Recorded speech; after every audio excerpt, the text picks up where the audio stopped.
नमस्कार मंडळी. स्टार प्रवाहावरील लग्नानंतर होईलच प्रेम या मालिकेच्या पुढील येणाऱ्या भागामध्ये आपल्याला असं बघायला मिळणार आहे की पार्थ आणि काव्या आता एकमेकांना खूप मोठं वचन देतात. काही झालं तरी कोणावरही संशय घ्यायचा नाही. तर या अगोदर काव्याने ज्या काही चुका केलेल्या असतात त्या सगळ्यांची माफी ती पार्थकडे मागत असते. पार्थ काव्याला म्हणतो की झालं गेलं ते विसरून जा, यापुढे मी तुमचा भूतकाळ कधीही काढणार नाही. याउलट आपण एक नवी सुरुवात करायची.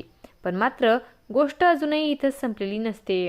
गुरुजींचं बोलणं हे काव्याला आठवत असतं आणि ज्यावेळेस गुरुजी आता मानिनीला भेटायला घरी येतात तेव्हा काव्या त्यांना जाब विचारते आणि तेव्हा गुरुजी म्हणतात की काहीही झालं तरी रम्याच असणार आहे पारची दुसरी बायको आणि दुसऱ्या लग्नाला तूच जबाबदार असशील.